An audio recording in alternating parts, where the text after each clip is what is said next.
아주 먼 우주 저편에서 지구를 관찰하러 온 외계인이 있다고 가정해 보겠습니다. 이 관찰자는 고성능 망원경으로 지구인들의 일상을 하나하나 기록합니다. 그는 인간이라는 존재가 참 이상하다고 생각할 것입니다.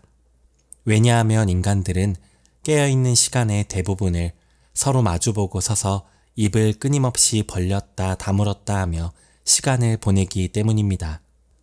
외계인의 시선에서 그것은 그저 성대를 울려 공기를 진동시키는 물리적인 행위에 불과합니다. 단지 공기의 떨림일 뿐인데 어떤 사람은 그 떨림을 듣고 갑자기 눈물을 흘리고 어떤 사람은 화를 내며 주먹을 휘두릅니다. 또 어떤 사람들은 그 떨림 몇 마디에 수만 명의 군중을 움직여 거대한 건축물을 세우기도 하고 나라의 운명을 바꾸기도 합니다. 외계인은 이 현상을 어떻게 이해해야 할까요? 그는 아마 자신의 보고서에 이렇게 적을지 모릅니다. 지구인들은 말이라는 눈에 보이지 않는 공기의 파동을 통해 서로의 뇌에 강력한 전기 신호를 보낸다. 이것은 지구상에서 가장 강력하고 효율적인 에너지 전달 방식이다. 라고 말입니다. 하지만 우리가 알고 있듯이 말은 단순히 정보를 전달하는 에너지의 흐름 그 이상입니다. 그것은 한 개인의 내면에 존재하는 거대한 세계가 다른 사람의 세계로 건너가는 유일한 통로이자 눈에 보이지 않는 다리와도 같습니다. 철학자 비트겐슈타인은 사자가 말을 할 수 있다고 하더라도 우리는 그 말을 이해할 수 없다라고 말했습니다. 사자와 인간이 살아가는 방식, 즉 삶의 형식이 너무나 다르기 때문입니다. 우리 인간 사이에서도 마찬가지입니다.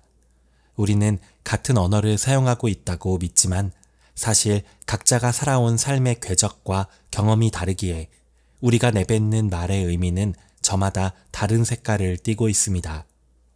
어떤 이에게 사랑이라는 말은 따뜻한 봄볕 같겠지만 누군가에게는 시린 겨울바람처럼 아프게 다가갈 수도 있는 법입니다. 우리는 하루에도 수만 개의 단어를 쏟아내며 살아갑니다. 아침에 일어나 가족에게 건네는 인사부터 직장에서 나누는 업무적인 대화, 그리고 친구와 나누는 가벼운 농담까지 말입니다. 그런데 가끔은 이런 생각이 듭니다. 내가 내뱉은 이 수많은 말 중에서 진정으로 상대방의 마음속에 가 닿는 것은 얼마나 될까? 혹시 나는 그저 허공에 대고 의미 없는 공기의 진동만을 만들어내고 있었던 것은 아닐까? 대화가 끝난 뒤에 찾아오는 공허함은 대개 이런 의문에서 시작되곤 합니다. 한번 상상해 보세요. 아주 깊고 넓은 강을 사이에 두고 두 사람이 각자의 섬에 서 있습니다. 두 사람은 서로에게 다가가고 싶지만 다리가 없습니다. 이때 이들이 할 수 있는 유일한 일은 소리를 질러 자신의 존재를 알리고 정성껏 돌을 던져 징검다리를 놓는 일입니다. 우리가 나누는 대화가 바로 이 징검다리를 놓는 과정입니다. 때로는 돌이 엉뚱한 곳에 빠져 물보라만 일으키기도 하고 때로는 단단하게 고정되어 상대방이 한 걸음 내딛게 해주기도 합니다.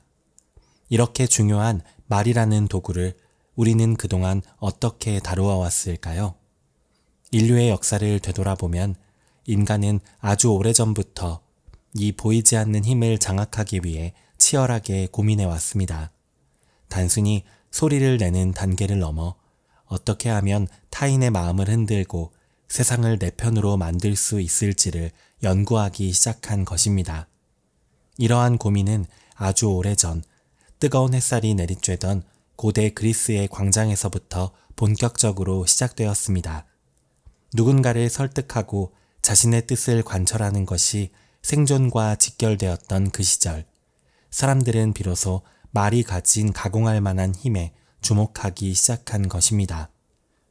자, 이제 우리는 시공간을 이동해서 고대 그리스의 아테네로 가보려고 합니다. 뜨거운 태양이 내리쬐는 광장, 즉 아고라에 서 있다고 상상해 보세요. 이곳은 단순히 물건을 사고 파는 시장이 아닙니다. 이곳은 정치가 논의되고 법적 다툼이 해결되며 철학적 토론이 벌어지는 아테네의 심장부입니다. 그런데 재미있는 사실이 하나 있습니다. 당시 아테네의 시민이라면 누구나 직접 재판에 참여해야 했고 자신을 변호해야 했다는 점입니다. 오늘날처럼 나를 대신해줄 전문 변호사가 있는 것도 아니었습니다. 만약 옆집 사람이 나의 땅을 침범했다고 주장하며 소송을 걸었다면 나는 수백 명의 배심원 앞에서 오직 내 말솜씨 하나로 그들을 설득해 결백을 증명해야 했습니다. 승리하면 재산을 지키고 명예를 얻지만 패배하면 전 재산을 몰수당하거나 심지어 도시에서 쫓겨나야 하는 절박한 상황이었죠. 이런 시대적 배경 속에서 등장한 이들이 바로 소피스트입니다. 소피스트라는 말은 원래 지혜로운 사람이라는 뜻을 가지고 있었습니다. 그들은 일종의 지방 순회 일타 강사였습니다. 그리스 전역을 돌아다니며 젊은이들에게 수사학, 즉 말을 잘하는 기술을 가르치고 막대한 수업료를 받았습니다. 그들은 말했습니다. 진리가 무엇인지는 중요하지 않다. 중요한 것은 당신이 승리하는 것이다. 라고 말이죠. 이들의 철학을 가장 잘 보여주는 인물이 바로 프로타고라스입니다. 그는 인간은 만물의 척도다 라는 유명한 말을 남겼습니다. 이 말은 언뜻 들으면 멋있어 보이지만 사실 굉장히 도발적인 의미를 담고 있습니다. 한번 생각해 볼까요? 여기 미지근한 물이 담긴 컵이 하나 있습니다. 어떤 사람은 이 물이 따뜻하다고 느끼고 어떤 사람은 차갑다고 느낍니다. 그렇다면 이 물은 진짜 따뜻한 걸까요? 차가운 걸까요? 프로타고라스의 답은 간단합니다. 따뜻하다고 느끼는 사람에게는 따뜻한 것이고 차갑다고 느끼는 사람에게는 차가운 것이다. 객관적인 정답은 없다라는 것입니다. 이것을 대화의 영역으로 가져오면 어떻게 될까요? 옳고 그름은 정해져 있지 않다. 배심원들이 옳다고 믿게 만드는 사람이 곧 옳은 것이다 라는 결론에 도달합니다. 소피스트들에게 말은 진리를 찾는 탐구 도구가 아니라 상대를 제압하고 내 이익을 챙기기 위한 아주 강력한 무기였던 셈입니다. 당시 아테네의 한 청년 아리스토의 이야기를 들어보겠습니다. 그는 소중한 당나귀 한 마리를 이웃에게 빌려주었는데 이웃이 그 당나귀를 돌려주지 않고 제 것이라고 우기기 시작했습니다.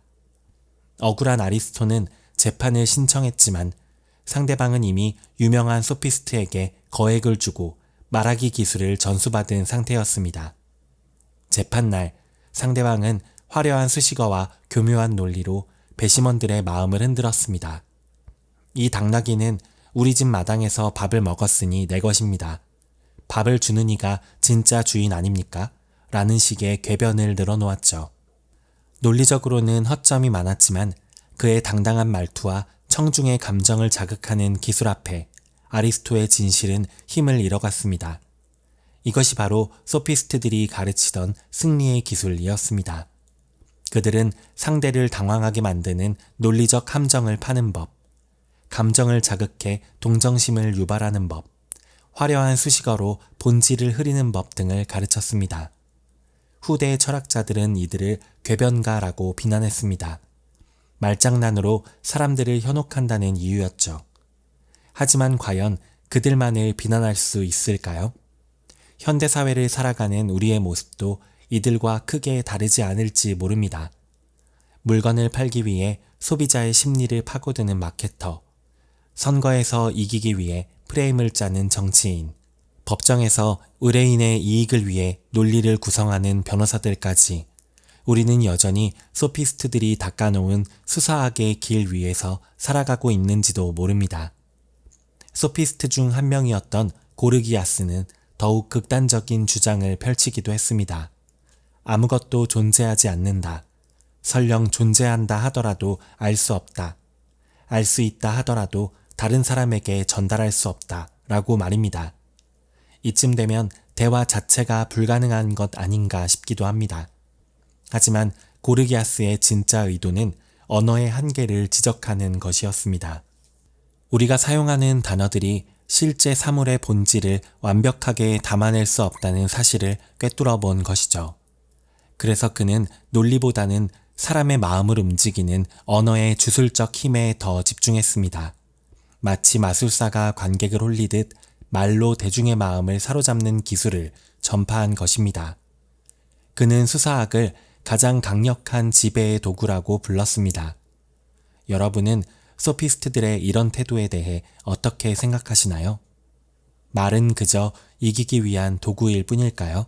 아니면 그 너머에 무엇이 있어야 할까요? 아테네 사람들도 이 문제로 깊은 고민에 빠졌습니다. 누구나 소피스트에게 배워서 교묘한 말솜씨를 뽐내게 되자 사회는 점점 혼란에 빠지기 시작했습니다. 무엇이 진짜 정의인지, 무엇이 공익인지 보다는 누가 더 말을 그럴듯하게 하느냐에 따라 국가의 운명이 결정되었기 때문입니다. 사람들은 말의 화려함 뒤에 숨겨진 공허함을 느끼기 시작했습니다. 누군가를 설득하는 기술은 얻었지만 정작 서로에 대한 신뢰는 무너져 내린 것입니다. 승패만 남은 대화 현장에서 사람들은 지쳐갔습니다. 그리고 바로 이 지점에서 소피스트들의 기술 중심적 말하기를 비판하며 새로운 대안을 제시하는 이가 등장합니다.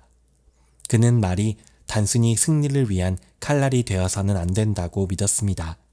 대신 말 속에는 사람의 마음을 여는 열쇠가 들어있어야 하며 그 열쇠는 3가지의 아주 특별한 재료로 만들어져야 한다고 주장했습니다. 소피스트들이 어떻게 말하느냐라는 기술에만 매몰되어 있을 때 그는 누가, 왜, 무엇을 말하느냐라는 본질적인 질문을 던지며 수사학의 품격을 한 단계 높여놓았습니다. 그가 발견한 사람의 마음을 여는 3가지 열쇠는 오늘날 우리에게도 변치 않는 지혜를 빌려주고 있습니다. 이제 우리는 승리를 넘어선 대화의 본질이 무엇인지 그 깊은 속사정을 들여다볼 준비가 되었습니다.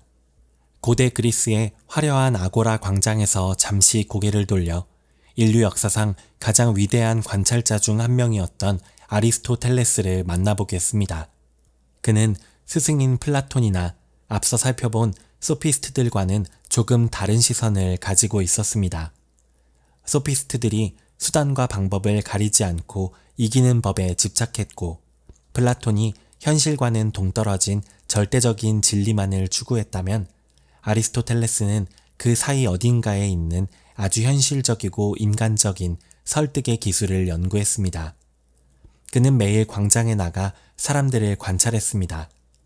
어떤 연설가는 논리가 조금 부족해 보이는데도 청중을 울리고 웃기며 마음을 통째로 사로잡는 반면 어떤 학자는 완벽한 증거를 들이대며 이야기하는데도 청중들이 하품을 하며 하나 둘 자리를 뜨는 광경을 목격한 것입니다.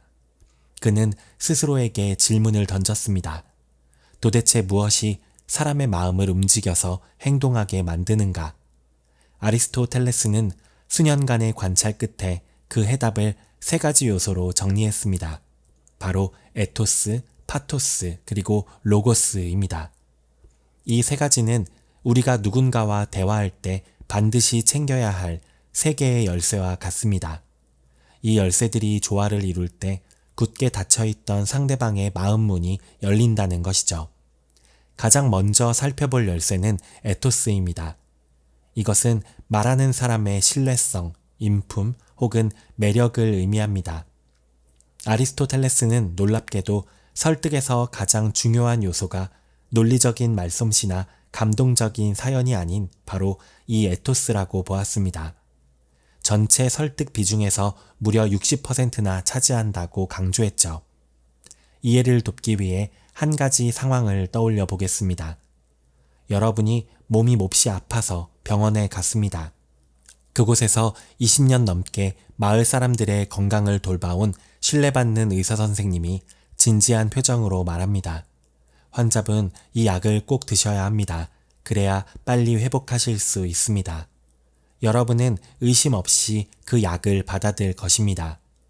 그가 가진 전문성과 세월이 쌓아 올린 신뢰, 즉 에토스가 여러분을 이미 설득했기 때문입니다. 그런데 병원을 나와 길을 걷고 있는데 처음 보는 낯선 사람이 다가와 똑같은 약을 건네며 말합니다. 이 약은 성분이 과학적으로 검증되었고 부작용도 없습니다. 정말 좋은 약이니 드셔보세요. 그 말의 내용이 아무리 논리적이고 간절하더라도 여러분은 그 약을 먹지 않을 것입니다. 말의 내용은 같지만 말을 하는 사람에 대한 신뢰, 즉 에토스가 없기 때문입니다. 결국 무엇을 말하느냐 보다 누가 말하느냐가 설득의 시작이자 끝이라는 뜻입니다. 두 번째 열쇠는 파토스입니다. 이것은 듣는 사람의 감정 상태나 심리적인 반응을 의미합니다. 약 30%의 비중을 차지합니다. 인간은 차가운 논리로만 움직이는 기계가 아니라 뜨거운 피가 흐르는 감정의 존재입니다. 아무리 옳은 소리라도 기분이 나쁘거나 마음이 닫혀 있으면 결코 받아들여지지 않는 법이죠. 어느 가뭄 든 마을의 이야기를 하나 해보겠습니다. 마을 이장이 사람들을 모아놓고 말합니다. 주민 여러분, 통계 자료를 보니 지금 물을 아껴 쓰지 않으면 한 달 뒤에는 모든 우물이 마를 것입니다. 그러니 오늘부터 물 사용량을 20%씩 줄여주십시오. 이것은 아주 합리적인 요청입니다. 하지만 당장 목이 마른 사람들은 이 이성적인 목소리에 쉽게 움직이지 않습니다. 이때 한 청년이 나타나 이렇게 호소합니다. 여러분, 어제 저 아랫마을에서 아이들이 목이 말라 울다 지쳐 잠든 모습을 보았습니다. 우리 아이들이 그런 고통을 겪게 할 수는 없지 않습니까? 우리 조금만 참고 물을 나눠 씁시다. 사람들의 눈빛이 달라지기 시작합니다. 차가운 통계 수치보다 아이들의 눈물이라는 감정적인 연결고리가 사람들의 마음을 움직인 것입니다. 상대방이 지금 어떤 감정인지, 무엇에 아파하고 무엇에 기뻐하는지를 헤아리는 것이 바로 파토스의 힘입니다. 마지막 열쇠는 로고스입니다. 이것은 말의 논리와 객관적인 증거를 뜻합니다. 비중은 10% 정도로 가장 적지만 그렇다고 결코 가볍게 여길 요소는 아닙니다. 에토스로 신뢰를 얻고 파토스로 마음의 문을 열었다면 마지막에는 로고스로 그 문에 튼튼한 빗장을 걸어야 합니다. 왜 당신의 말이 맞는가에 대한 합리적인 근거가 없으면 사람들은 대화가 끝난 뒤 집으로 돌아가는 길에 내가 왜 그때 그 말에 고개를 끄덕였지? 혹시 속은 거 아니야? 라며 의구심을 품게 됩니다. 로고스는 상대방이 내린 결정을 스스로 정당화할 수 있도록 돕는 최소한의 예의이자 안전장치인 셈입니다. 우리는 흔히 말을 잘하려면 논리적이어야 한다고만 생각합니다. 그래서 대화 중에 상대방의 논리적 허점을 매섭게 파고들고 정확한 팩트로 상대방을 굴복시키려 애쓰곤 합니다. 하지만 결과는 어떤가요? 논쟁에서는 이겼을지 몰라도 상대방과의 관계는 예전만 못하게 되는 경우가 많습니다. 에토스와 파토스가 거세된 로고스는 상대의 마음을 녹이는 햇살이 아니라 상처를 남기는 차가운 칼날이 되기 때문입니다. 아리스토텔레스가 제안한 이 세 가지 요소를 맛있는 요리에 비유해보면 더 명확해집니다. 에토스는 요리를 만드는 사람의 청결함과 진정성입니다. 요리사가 믿을만해야 그 음식을 입에 넣을 용기가 생깁니다. 파토스는 요리에서 풍겨나오는 맛있는 냄새와 보기 좋은 색깔입니다. 음식을 보자마자 침이 고이고 먹고 싶게 만드는 매력이죠. 마지막 로고스는 요리의 영양소와 조리법입니다. 음식을 먹고 나서 몸에 에너지를 주고 건강하게 만들어주는 실질적인 내용물입니다. 이 세 가지 중 하나라도 빠지면 우리는 그것을 진정한 요리라고 부르기 어렵습니다. 결국 고대 서양의 지혜가 우리에게 들려주는 이야기는 대화란 단순한 입술의 놀림이 아니라는 사실입니다. 그것은 내가 어떤 사람으로 살아왔는지를 증명하는 일이며 상대방의 마음결을 섬세하게 어루만지는 일이고 동시에 명확한 근거를 통해 서로의 세계를 넓혀나가는 통합적인 예술입니다. 수사학은 상대를 무너뜨리는 무기가 아니라 서로의 세계를 잇는 가장 인간적인 다리였던 것입니다. 이렇게 서양에서는 고대부터 어떻게 상대를 설득하고 내 편으로 만들 것인가를 중심으로 대화의 지혜를 쌓아왔습니다. 광장에서의 치열한 토론과 재판이라는 민주적 절차 속에서 밖으로 뻗어나가는 말의 힘을 발견한 것입니다. 하지만 이제 시선을 조금 돌려 우리가 발을 딛고 있는 동양의 옛 지혜 속으로 들어가 보려 합니다. 서양이 화려한 설득의 기술을 연구할 때 동양의 현자들은 전혀 다른 결을 가진 말의 철학을 완성해 나가고 있었습니다. 화려한 수사학보다 더 깊은 울림을 주는 침묵의 미학, 그리고 말을 내뱉기 전에 자신을 먼저 돌아보게 만드는 깊은 성찰의 목소리가 그곳에 있었습니다. 이제 우리는 시선을 돌려 동양의 고대 시대로 거슬러 올라가 봅니다. 서양의 아테네가 시끌벅적한 광장에서 누군가를 설득해 이기는 법을 고민하고 있을 때, 저 멀리 동양의 대륙에서는 전혀 다른 고민이 싹트고 있었습니다. 바로 공자로 대표되는 유교의 세계입니다. 이곳에서 대화라는 것은 나를 드러내어 상대를 굴복시키는 수단이 아니었습니다. 오히려 나라는 존재의 내면이 얼마나 꽉 차 있는지를 증명하는 과정에 가까웠습니다. 공자는 대화의 기술보다 훨씬 더 중요한 것이 있다고 믿었습니다. 그는 제자들에게 늘 이렇게 경고하곤 했습니다. 말을 교묘하게 잘하고 얼굴빛을 좋게 꾸미는 사람 중에 어진이가 드물다. 이것이 그 유명한 교원 영색입니다. 서양의 소피스트들이 들었다면 아마 깜짝 놀랐을 말입니다. 소피스트들에게는 상대의 마음을 홀리는 화려한 말씨와 당당한 표정이 최고의 가치였으니까요. 하지만 공자의 시선에서 그런 화려함은 알맹이 없는 껍데기에 불과했습니다. 한번 상상해 볼까요? 여기 2명의 청년이 있습니다. 한 명은 시장에서 물건을 파는 장사꾼처럼 말이 아주 청산유수입니다. 듣고 있으면 저절로 고개가 끄덕여지고 금세 그 사람의 매력에 푹 빠질 것만 같습니다. 그런데 막상 그가 평소에 어떻게 행동하는지를 살펴보니 말과 행동이 전혀 따로 놉니다. 약속은 쉽게 어기고 힘든 일은 쏙 빠져나갑니다. 반면 다른 한 청년은 말이 조금 느리고 투박합니다. 가끔은 답답할 정도로 침묵을 지키기도 하죠. 하지만 그는 자기가 내뱉은 말 한마디를 지키기 위해 밤을 새우고 땀을 흘립니다. 공자는 망설임 없이 후자의 손을 들어주었을 것입니다. 말의 화려함보다는 그 말이 발을 딛고 있는 삶의 무게를 본 것이죠. 유교에서 말하는 이상적인 인간상인 군자는 말이 앞서는 사람이 아닙니다. 군자의 말은 무거워야 합니다. 여기서 무겁다는 것은 단순히 목소리를 낮게 깐다는 뜻이 아닙니다. 말 한마디가 나오기까지 내면의 깊은 성찰을 거쳤는가, 그리고 그 말을 책임질 준비가 되었는가를 묻는 것입니다. 그래서 유교의 대화법은 밖으로 뻗는 수사학이라기보다는 안으로 향하는 수양에 더 가깝습니다. 내가 제대로 된 사람이 아니라면 내가 내뱉는 말 역시 힘을 가질 수 없다고 믿은 것이죠. 재미있는 예시를 하나 들어보겠습니다. 옛날 어느 마을에 말재주가 아주 뛰어난 선비가 살고 있었습니다. 그는 어디를 가나 사람들을 모아놓고 정의와 도덕에 대해 열변을 토했습니다. 사람은 모름지기 부모님께 효도해야 하고 이웃을 내 몸처럼 아껴야 합니다. 그의 연설은 너무나 감동적이어서 사람들은 그를 살아있는 성인이라 칭송했습니다. 그런데 어느 날 그 선비의 집 뒷마당에서 큰 싸움이 벌어졌습니다. 알고 보니 그는 말로만 효도를 외쳤을 뿐 정작 자기 집의 늙은 부모님은 제대로 돌보지 않고 있었던 것입니다. 마을 사람들은 큰 배신감을 느꼈습니다.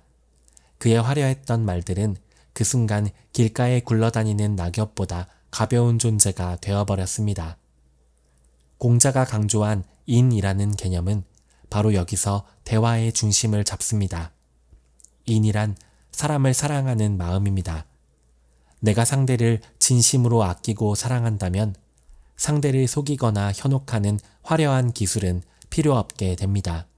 투박하더라도 진심이 담긴 말 한마디가 상대의 가슴에 더 깊이 박힌다는 것을 공자는 알고 있었습니다. 그래서 유교의 가르침을 따르는 이들은 말을 아끼는 것을 미덕으로 삼았습니다. 말이 많으면 실수가 많아지고 그만큼 내 내면의 깊이가 얕아진다고 생각했기 때문입니다. 하지만 오해해서는 안 될 점이 있습니다. 유교가 말을 전혀 중요하게 생각하지 않은 것은 아닙니다. 다만 말의 우선순위를 바로잡으려 했던 것입니다. 행동이 말보다 먼저여야 하고 말은 그 행동을 수식하는 정직한 도구여야 한다는 믿음이었죠. 말은 행동을 돌아보며 하고 행동은 말을 돌아보며 한다는 구절처럼 말과 행동이 톱니바퀴처럼 맞물려 돌아가는 상태, 그것이 동양이 추구한 대화의 완성형이었습니다. 이러한 태도는 현대사회를 살아가는 우리에게도 묘한 울림을 줍니다. 우리는 지금 표현의 시대에 살고 있습니다.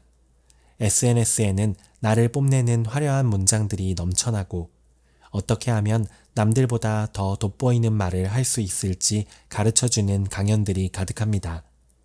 하지만 가끔은 그런 말들의 홍수 속에서 피로감을 느끼기도 합니다. 화려한 말 뒤에 숨겨진 그 사람의 본 모습이 보이지 않을 때 우리는 대화의 기술보다는 대화의 진정성을 갈구하게 됩니다. 결국 공자가 우리에게 던지는 질문은 이것입니다. 당신이 내뱉는 그 말 아래에는 얼마나 깊은 뿌리가 있습니까? 뿌리 깊은 나무가 바람에 흔들리지 않듯 삶의 실천이 뒷받침된 말은 그 어떤 화려한 수사학보다 강한 힘을 발휘합니다. 누군가를 설득하기 위해 혀를 놀리기 전에 내 마음속에 상대방을 향한 진심이 있는지 먼저 살피는 것, 그것이 수천 년을 이어온 동양의 첫 번째 지혜입니다. 그러나 세상사가 늘 이렇게 도덕적이고 평화롭게만 흘러가는 것은 아닙니다. 때로는 나의 진심이 곡해되기도 하고 정직하게 내뱉은 말 한마디 때문에 목숨이 위태로운 상황에 부닥치기도 합니다. 특히 전쟁이 끊이지 않던 혼란스러운 시대에는 더욱 그랬습니다. 군자의 도덕적인 말하기만으로는 도저히 헤쳐나갈 수 없는 거친 현실이 눈앞에 펼쳐진 것입니다. 이때 나타난 또 다른 현자는 말의 기술이 단순한 수양이 아니라 생존을 위한 가장 치열한 전략이 되어야 한다고 주장했습니다. 상대의 마음속에 숨겨진 아주 위험한 비늘을 건드리지 않으면서 내 뜻을 관철해야 하는 극한의 대화법, 그 긴장감 넘치는 이야기가 이제 시작됩니다. 누군가를 설득하기 위해 혀를 놀리기 전에 내 마음속에 상대방을 향한 진심이 있는지 먼저 살피는 것, 그것이 수천 년을 이어온 동양의 지혜입니다. 하지만 세상은 생각보다 훨씬 더 거칠고 복잡한 곳이었습니다. 내가 아무리 진심을 다해 말해도 상대방이 그 진심을 곡해하거나 오히려 화를 내며 나를 멀리하는 경우는 우리 주변에 너무나 흔합니다. 특히 한치 앞도 내다볼 수 없던 전쟁의 시대, 즉 춘추 전국 시대에는 말 한마디를 잘못 내뱉었다가 목숨을 잃는 일이 다반사였습니다. 이런 냉혹한 현실 속에서 말하기의 본질을 가장 날카롭게 파헤친 인물이 있습니다. 바로 법가 사상의 집대성자 한비자입니다. 한비자는 참 아이러니한 인물이었습니다. 그는 당대 최고의 지략가였지만 심한 말더듬이었다고 전해집니다. 대중 앞에서 화려하게 연설하는 소피스트들과는 거리가 멀었죠. 하지만 그는 입 대신 붓을 들었고 그가 남긴 문장들은 훗날 진시황이 이 사람을 만날 수만 있다면 죽어도 여한이 없겠다라고 감탄할 정도로 강력했습니다. 그런 그가 평생을 바쳐 연구한 주제 중 하나가 바로 세난, 즉 설득의 어려움이었습니다. 우리는 보통 설득이 어려운 이유가 나의 논리가 부족하거나 지식이 모자라기 때문이라고 생각합니다. 그래서 더 많은 자료를 준비하고 더 화려한 미사여구를 찾아내려 애쓰죠. 하지만 한비자의 생각은 달랐습니다. 설득이 어려운 진짜 이유는 내 능력이 부족해서가 아니라 상대방의 마음을 제대로 파악하지 못했기 때문이라는 것입니다. 한비자는 이렇게 말했습니다. 설득의 어려움은 내 지식이 상대를 설득하기에 부족함도 아니요. 내 언변이 내 뜻을 명확히 전달하지 못함도 아니다. 설득의 어려움은 설득하려는 상대의 마음을 잘 파악하여 나의 주장을 그 마음에 꼭 맞게 맞추는 데 있다. 이것이 무슨 뜻인지 아주 쉬운 예시를 들어보겠습니다. 만약 여러분이 돈을 아주 좋아하는 탐욕스러운 왕을 설득해야 한다고 가정해 봅시다. 그런데 여러분이 공자처럼 왕이시여 모름지기 정의와 도덕을 지키셔야 합니다. 라고 도덕적인 명분만을 내세운다면 어떻게 될까요? 왕은 겉으로는 고개를 끄덕일지 모르지만 속으로는 여러분을 현실도 모르는 고리타분한 선비라고 생각하며 무시할 것입니다. 반대로 명예와 명분을 아주 소중히 여기는 선비 같은 왕에게 가서 이렇게 하면 큰 돈을 벌 수 있습니다. 라고 이익만을 강조한다면 어떨까요? 그 왕은 여러분을 천박한 장사꾼으로 취급하며 당장 쫓아낼지도 모릅니다. 한비자가 강조한 포인트가 바로 여기에 있습니다. 상대방이 마음속으로는 이익을 원하면서 겉으로는 명분을 내세우고 있는지 아니면 정말로 명예를 위해 목숨을 거는 사람인지를 정확히 꿰뚫어 보아야 한다는 것입니다. 만약 상대방이 이익을 원하는데 명분을 이야기하면 거리가 멀어지고 명분을 원하는데 이익을 이야기하면 경멸을 받게 됩니다. 결국 설득이란 나의 정답을 강요하는 과정이 아니라 상대방이 가진 주파수에 나의 목소리를 맞추는 아주 정교한 심리 게임인 셈입니다.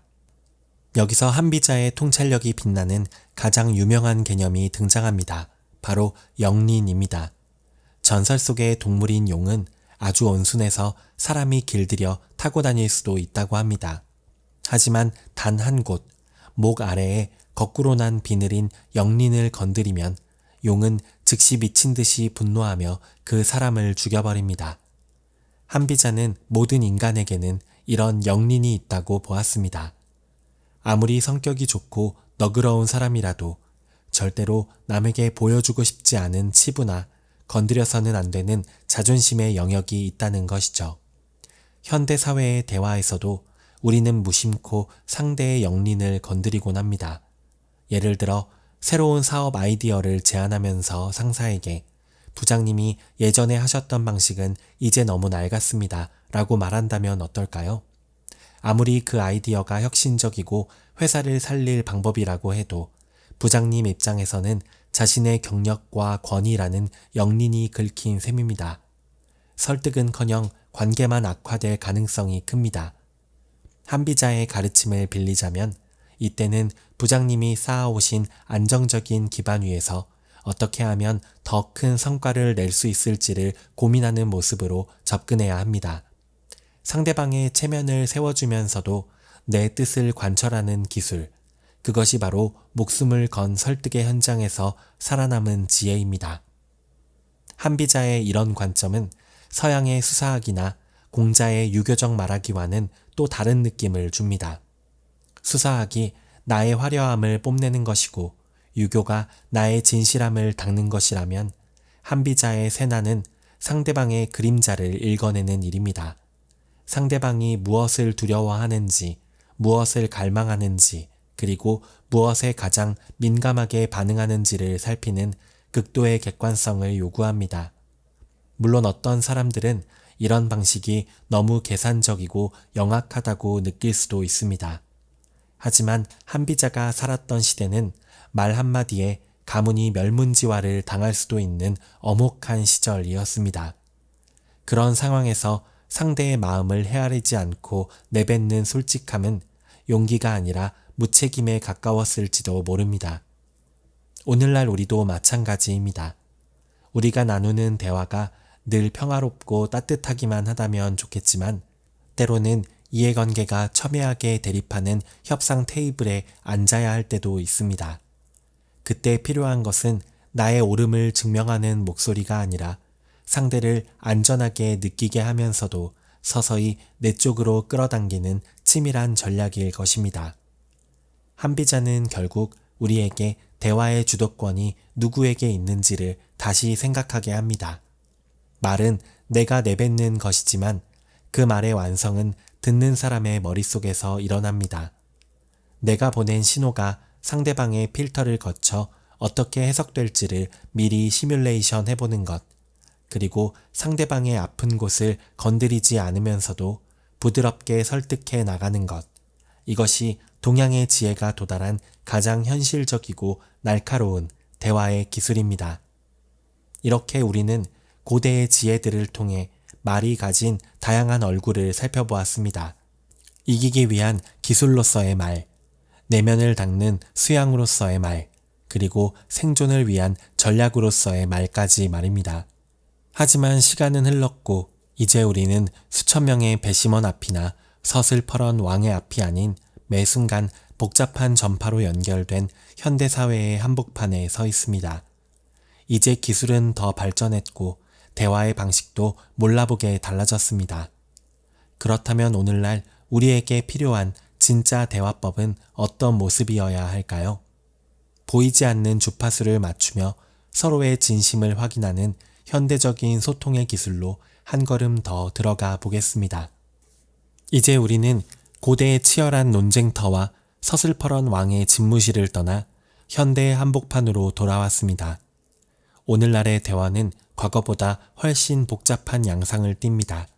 우리는 직접 얼굴을 마주보고 대화하기도 하지만 스마트폰 액정 너머로 텍스트를 주고받기도 하고 수많은 사람이 지켜보는 SNS 공간에서 자신의 생각을 드러내기도 합니다. 수사학적 기술이나 도덕적 수양만으로는 설명하기 힘든 새로운 소통의 영역이 열린 셈입니다. 그렇다면 이 복잡한 현대 사회에서 우리는 어떻게 해야 타인과 성공적으로 연결될 수 있을까요? 현대의 대학 교수나 심리학자들은 대화를 설명할 때 아주 흥미로운 비유를 들곤 합니다. 바로 라디오 주파수입니다. 여러분은 예전에 아날로그 라디오를 사용해 본 적이 있으신가요? 원하는 방송을 들으려면 다이얼을 아주 미세하게 돌려야 합니다. 91.9MHz에 맞춰야 하는데 91.7이나 92.1에 머물러 있다면 들리는 것은 불쾌한 잡음뿐입니다. 현대의 대화도 이와 똑같습니다. 우리는 저마다 자신만의 독특한 주파수를 가지고 세상을 살아갑니다. 내가 아무리 좋은 정보를 담아 소리를 높여도 상대방과 주파수가 맞지 않으면 그 말은 그저 의미 없는 소음으로 전락하고 맙니다. 여기서 아주 유명한 실험 결과를 하나 소개해드리고 싶습니다. 심리학자 엘버트 메라비언이 발표한 메라비언의 법칙입니다. 우리가 누군가와 대화할 때 상대방의 인상이나 메시지를 결정짓는 요소가 무엇인지 분석한 것입니다. 결과는 꽤 충격적입니다. 우리가 공들여 고른 말의 내용이 차지하는 비중은 고작 7%에 불과했습니다. 나머지 93%는 무엇일까요? 38%는 목소리의 톤이나 억양 같은 청각적 요소였고 나머지 55%는 표정, 몸짓, 시선 처리 같은 시각적 요소였습니다. 이것은 무엇을 의미할까요? 우리가 세련된 단어를 선택하고 논리적인 완결성을 갖추는 데만 집중하는 동안 정작 상대방은 나의 표정과 목소리에서 더 많은 정보를 읽어내고 있었다는 뜻입니다. 아무리 따뜻한 위로의 말을 건네도 무표정한 얼굴에 차가운 목소리라면 듣는 이는 그것을 위로가 아닌 비아냥으로 받아들일 수 있습니다. 즉, 현대의 대화법은 무엇을 전달할 것인가 보다 어떤 상태로 소통할 것인가가 훨씬 더 중요해진 것입니다. 이해를 돕기 위해 한 가지 이야기를 들려드리겠습니다. 소개팅 자리에 나온 두 남녀, 지훈 씨와 민지 씨가 있습니다. 지훈 씨는 오늘을 위해 수사학 책을 탐독했고 최신 트렌드와 유머를 잔뜩 준비해 왔습니다. 그는 자리에 앉자마자 청산 유수처럼 말을 쏟아내기 시작했습니다. 민지 씨, 최근 경제 상황에 대해 어떻게 생각하세요? 제가 관련 논문을 읽어봤는데 지훈 씨의 논리는 완벽했고 지식은 풍부했습니다. 하지만 민지 씨의 표정은 점점 굳어갔습니다. 민지 씨는 지금 경제 논의가 아니라 오늘 입고 온 옷이나 카페의 분위기에 대해 가볍게 공감하며 주파수를 맞추고 싶었기 때문입니다. 지훈 씨는 당황했습니다. 분명 나는 똑똑하고 멋진 말을 했는데 왜 반응이 안 좋지? 그가 놓친 것은 바로 미러링이라는 현대 대화의 핵심 기술이었습니다.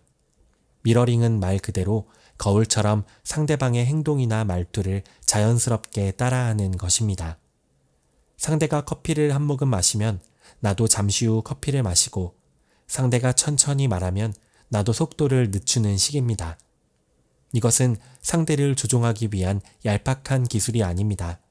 우리 뇌 속에 있는 거울 신경세포가 작용하여 상대방과 내가 지금 같은 리듬을 타고 있다는 신호를 보내는 아주 본능적인 공감 과정입니다. 만약 지훈 씨가 민지 씨의 짧은 대답 뒤에 오는 정적을 견디며 그녀의 눈을 맞추고 그녀가 웃을 때 같이 가볍게 미소 지었다면 상황은 달라졌을 것입니다. 자신의 지식을 뽐내기보다 민지 씨가 내보내는 비언어적 신호에 주파수를 맞추는 것, 그것이 현대사회가 요구하는 스마트한 대화의 본질입니다.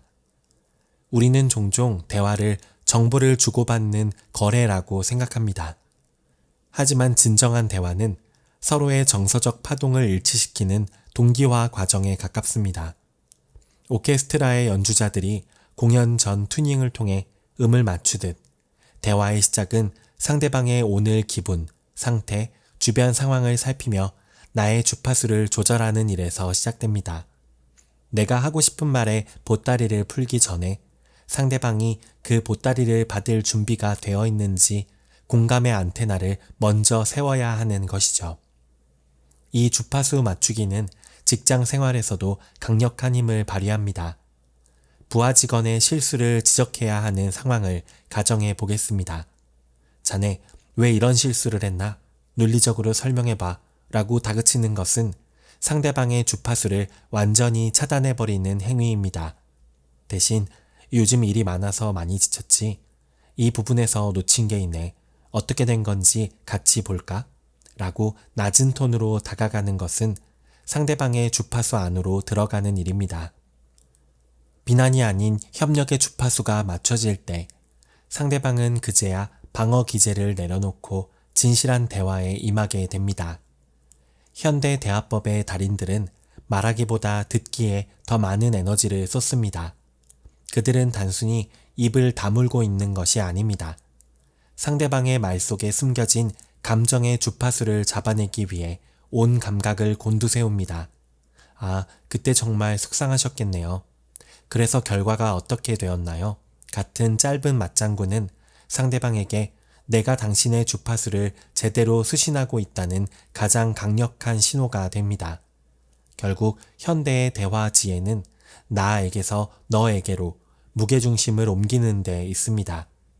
내가 얼마나 화려한 수사학을 구사하는지, 내가 얼마나 도덕적으로 훌륭한 군자인지보다 중요한 것은 지금 내 앞에 있는 당신이 어떤 주파수를 내보내고 있는지를 알아차리는 감수성입니다.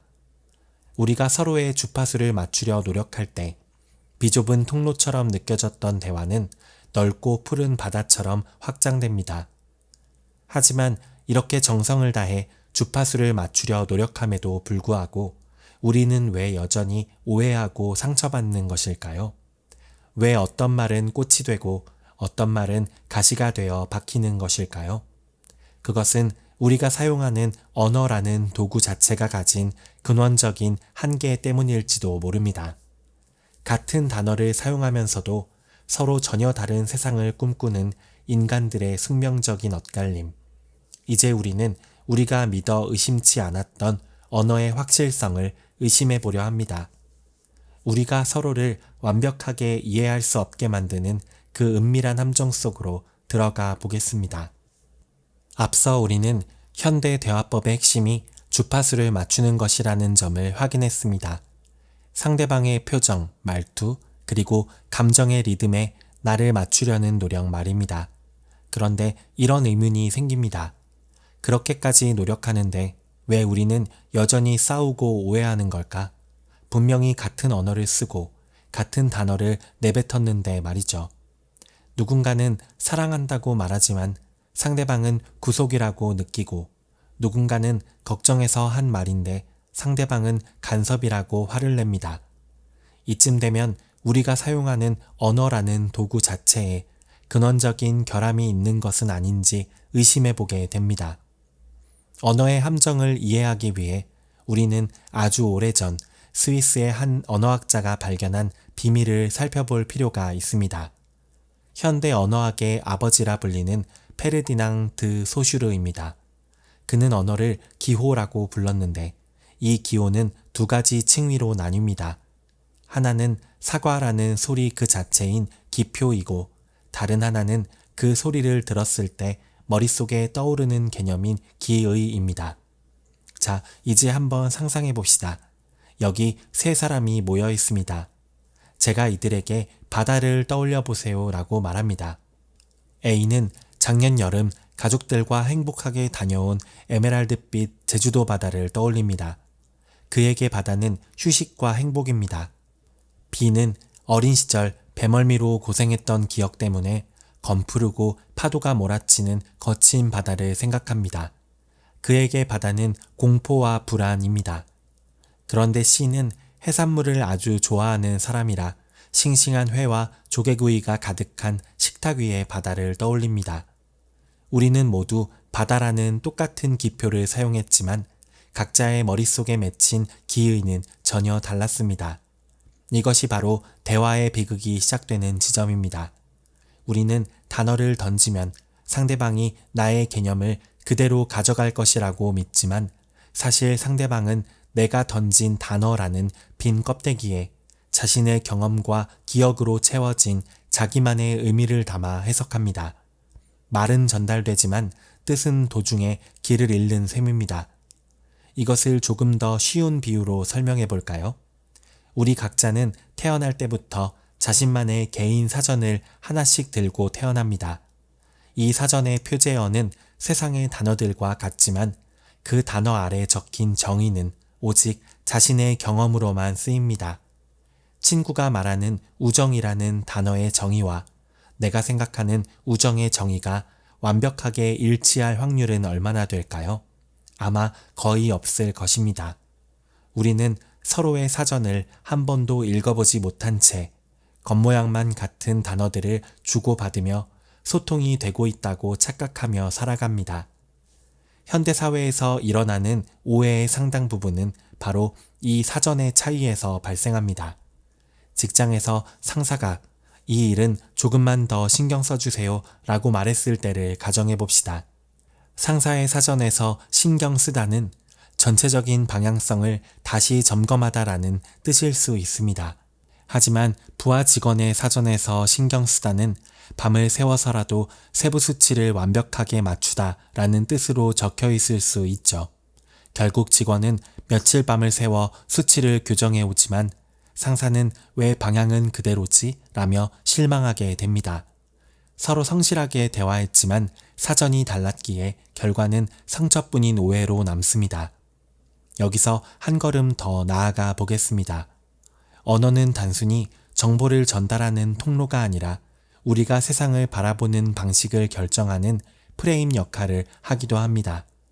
심리학에서 자주 언급되는 프레임 효과는 우리가 단어의 함정에 얼마나 취약한지를 잘 보여줍니다. 어느 수술실 앞에서 의사가 환자 가족에게 말합니다. 이 수술의 생존율은 90%입니다. 가족들은 희망을 품고 수술 동의서에 서명합니다. 그런데 만약 의사가 이 수술의 사망률은 10%입니다. 라고 말했다면 어땠을까요? 수학적으로는 완전히 동일한 확률이지만 사람들은 후자의 경우에 훨씬 큰 공포를 느끼고 주저하게 됩니다. 생존이라는 단어와 사망이라는 단어가 각각 다른 생각의 틀을 짜버리기 때문입니다. 우리는 객관적으로 사실을 보고 있다고 믿지만 실제로는 언어가 쳐놓은 그물 안에서만 세상을 보고 있는지도 모릅니다. 일상적인 연인 관계에서도 이런 함정은 도처에 널려 있습니다. 지수 씨와 민호 씨의 이야기를 들어보세요. 데이트 중 지수 씨가 갑자기 기분이 안 좋아 보입니다. 민호 씨가 걱정스레 묻습니다. 무슨 일 있어? 괜찮아? 지수 씨는 응 괜찮아 라고 답합니다. 여기서 지수 씨의 사전에는 괜찮아 라는 단어가 지금 내 기분을 네가 좀 더 세심하게 살펴보고 먼저 다가와 줬으면 좋겠어 라는 복잡한 의미로 적혀 있습니다. 하지만 민호 씨의 사전에 괜찮아는 말 그대로 문제가 없음이라는 뜻입니다. 민호 씨는 안심하며 다시 게임 이야기를 시작하고 지수 씨의 서운함은 폭발하고 맙니다. 철학자 루트비히 비트겐슈타인은 내 언어의 한계가 내 세계의 한계를 의미한다 라고 말했습니다. 우리가 특정 단어를 모르면 그 단어가 담고 있는 감정이나 상태를 제대로 인지하기 어렵다는 뜻이기도 합니다. 예를 들어 그리움이라는 단어가 없는 문화권의 사람들은 사랑하는 사람을 못 볼 때 느끼는 그 먹먹한 감정을 어떻게 정의할까요? 아마 신체적인 통증이나 단순히 기분이 안 좋은 상태로 뭉뚱그려 이해할 것입니다. 이처럼 언어는 우리의 인식을 확장하기도 하지만 동시에 우리를 특정한 생각의 틀 안에 가두는 감옥이 되기도 합니다. 그렇다면 우리는 이 절망적인 소통의 불가능성 앞에 무릎을 꿇어야 할까요? 그렇지 않습니다. 언어에 함정이 있다는 사실을 인정하는 것에서부터 진짜 대화는 시작됩니다. 내가 내뱉은 단어가 상대방에게는 전혀 다른 무게로 다가갈 수 있음을 아는 것, 나의 프레임이 세상을 보는 유일한 정답이 아님을 깨닫는 것만으로도 오해의 불길을 상당 부분 끌 수 있습니다.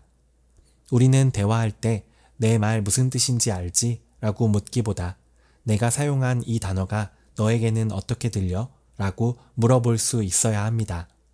상대방의 사전을 궁금해하고 그 사전의 페이지를 조심스럽게 넘겨보는 마음, 그것이 언어라는 불완전한 도구를 들고 살아가는 우리 인간들이 서로를 안아줄 수 있는 유일한 방법입니다. 말은 칼이 되기도 하고 꽃이 되기도 합니다. 그리고 그 칼자루를 쥐고 있는 것은 우리의 화려한 기술이 아니라 그 발을 내뱉는 우리 자신의 품격입니다. 언어의 함정을 깊이 이해했다면 이제 우리는 그 함정을 넘어 더 깊은 곳으로 향해야 합니다. 기술적인 설득과 주파수 맞추기, 그리고 언어학적 분석을 지나 결국 말하는 사람의 내면 세계가 어떻게 말의 향기를 결정하는지를 살펴볼 때입니다. 이제 우리는 대화의 기술을 넘어 말의 본질적인 아름다움이라 할 수 있는 품격의 세계로 발을 내디뎌 보려 합니다. 우리가 흔히 쓰는 품격이라는 단어를 찬찬히 뜯어보면 흥미로운 사실을 발견할 수 있습니다. 물건의 등급을 뜻하는 품자는 입구자 3개가 모여 이루어져 있습니다. 이것은 무엇을 의미할까요? 한 사람이 내뱉는 수많은 말, 그리고 그 말을 듣는 여러 사람의 평가가 겹겹이 쌓여 그 사람의 격을 만든다는 뜻입니다. 결국 품격이란 단번에 만들어지는 화려한 기술이 아니라 오랜 시간 동안 한 사람의 내면에서 숙성되어 나온 말의 총합인 셈입니다. 여기 아주 대조적인 두 사람이 있다고 상상해 보겠습니다. 한 명은 소피스트의 후예답게 아주 세련된 수사학을 구사합니다. 그는 최신 유행하는 단어들을 섞어가며 논리정연하게 자신의 주장을 펼칩니다. 그의 말은 매끄럽고 빈틈이 없어서 듣는 순간에는 고개를 끄덕이게 됩니다. 하지만 이상하게도 그와 대화가 끝나고 나면 마음 한구석이 허전해집니다. 그가 내뱉은 말들이 마치 공중에 떠다니는 얼음 파편처럼 차갑게 느껴지기 때문입니다. 반면 다른 한 명은 말이 그리 빠르지 않습니다. 가끔은 적절한 단어를 찾느라 잠시 침묵하기도 하고 사투리가 섞인 투박한 표현을 쓰기도 합니다. 그런데 그와 대화를 나누고 나면 신기하게도 마음이 훈훈해지고 정화되는 기분이 듭니다. 그가 건넨 평범한 밥은 먹었니? 라는 말 한마디에 담긴 무게가 느껴지기 때문입니다. 우리는 이런 사람을 만났을 때 기술적으로 말을 잘한다고 하지는 않지만 말에 품격이 있다고 느낍니다. 이 차이는 도대체 어디에서 오는 것일까요? 그것은 바로 말이 뿌리를 내리고 있는 내면의 풍경 때문입니다. 우리 각자의 내면에는 저마다의 정원이 하나씩 있습니다.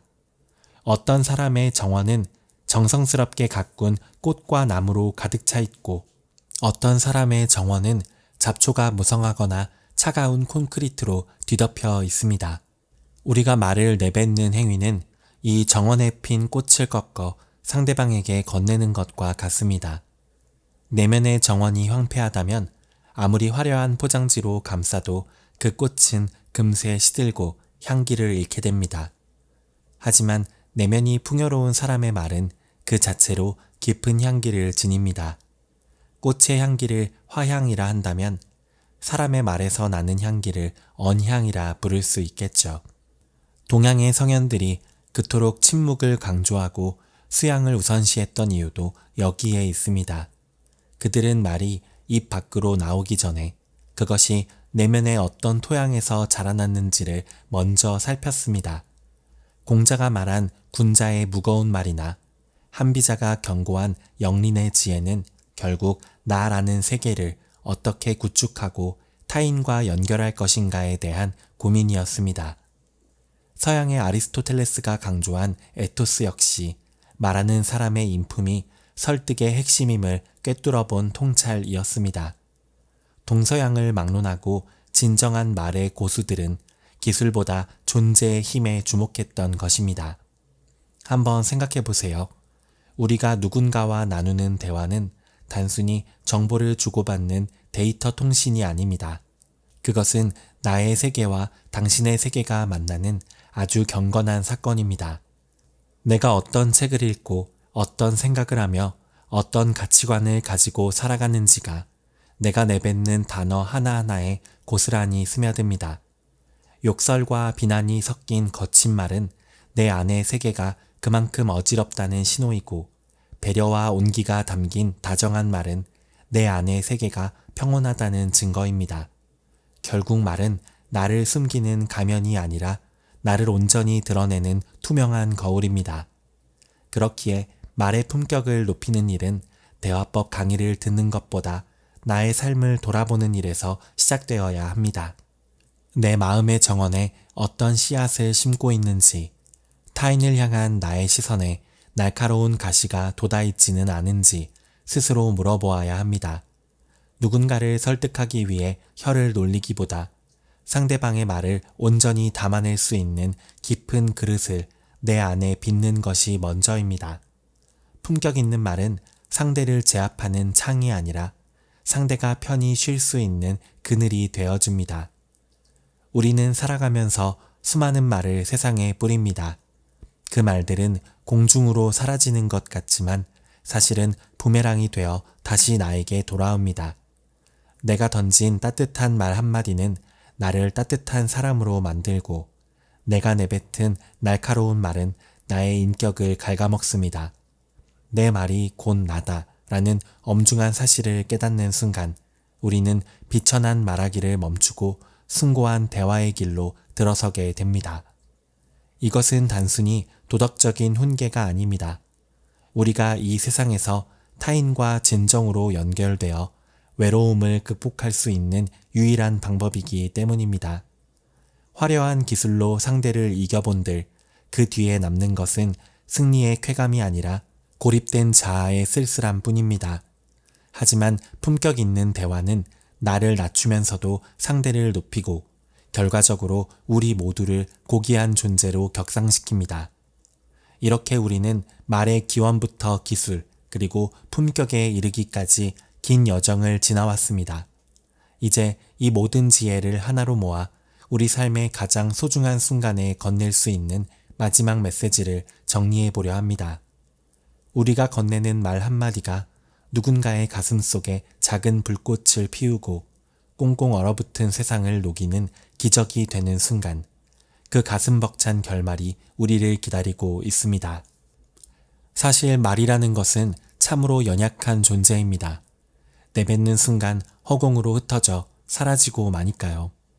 하지만 그 짧은 진동이 누군가의 귓가를 지나 마음속에 안착하는 순간 그것은 세상 그 무엇보다 단단한 씨앗이 됩니다.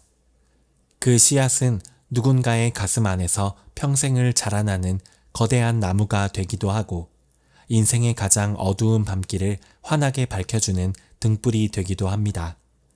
우리가 무심코 던진 말 한마디가 타인의 삶에 어떤 궤적을 남길지 우리는 결코 다 알 수 없습니다. 어느 추운 겨울밤, 지독한 외로움에 몸서리치던 한 청년의 이야기를 들려드리고 싶습니다. 그는 세상에 자신을 이해해주는 사람이 아무도 없다고 생각하며 차가운 도심거리를 홀로 걷고 있었습니다. 그때 단골 편의점의 점원이 평소보다 밝은 목소리로 인사를 건넸습니다. 오늘 정말 고생 많으셨죠? 날이 많이 추운데 조심히 들어가세요. 점원에게는 매일 수백 번씩 반복하는 의례적인 인사였을지도 모릅니다. 하지만 그 밤 절벽 끝에 서 있던 청년에게 그 말 한마디는 세상이 자신에게 보내는 마지막 따뜻한 손길처럼 느껴졌습니다. 그는 그 한마디 덕분에 다시 일어설 힘을 얻었고 자신이 여전히 이 세상과 연결되어 있다는 안도감을 느꼈습니다. 이것이 우리가 공부한 수사학의 정점이며 동양의 현자들이 말한 말의 무게이고 현대 심리학이 추구하는 주파수의 일치입니다. 기술적인 완벽함보다 중요한 것은 그 말이 가 닿고자 하는 방향이었던 셈입니다. 우리는 서양의 수사학부터 동양의 법가와 유교, 현대의 심리학을 거쳐 품격이라는 종착역에 도달했습니다. 이제 우리는 알고 있습니다. 말은 단순히 지식을 뽐내거나 상대를 이기기 위한 도구가 아닙니다. 그것은 고립된 개인이라는 섬과 섬 사이를 잇는 유일하고도 소중한 다리입니다. 내가 내뱉는 말 한마디가 누군가의 세계를 무너뜨릴 수도 혹은 무너진 세계를 다시 세울 수도 있다는 사실은 우리를 깊이 생각하게 만듭니다. 오늘 당신은 어떤 말을 세상에 내보내셨나요? 혹시 이기기 위한 날카로운 칼날을 던지지는 않으셨나요? 혹은 언어의 함정에 빠져 소중한 사람을 오해하고 있지는 않으신가요? 괜찮습니다. 우리는 모두 불완전한 언어의 감옥에 갇힌 여행자들이니까요. 중요한 것은 우리가 서로의 주파수를 맞추기 위해 정성스럽게 다이얼을 돌리는 그 마음 자체에 있습니다. 완벽하지 않아도 괜찮습니다. 그 노력이 이미 대화의 반을 완성하기 때문입니다. 우리가 세상을 떠날 때 남긴 재산이나 명예는 잊히겠지만 우리가 누군가에게 건넸던 다정한 위로와 말의 온기는 그 사람의 기억 속에 영원히 살아남을 것입니다. 우리의 말이 누군가의 가슴 속에서 시들지 않는 꽃으로 피어난다면 그것만으로도 우리의 삶은 충분히 가치 있는 것이 아닐까요? 말은 곧 당신 자신이라는 세계를 보여주는 창입니다. 당신의 입술을 떠난 그 공기의 진동이 누군가의 차가운 마음을 녹이는 따스한 봄바람이 되기를 진심으로 바랍니다. 이제 당신의 정원에는 어떤 꽃들이 피어날까요? 당신이 건네는 다음 말 한마디가 무척이나 궁금해집니다. 감사합니다. 밀리언 마인드였습니다.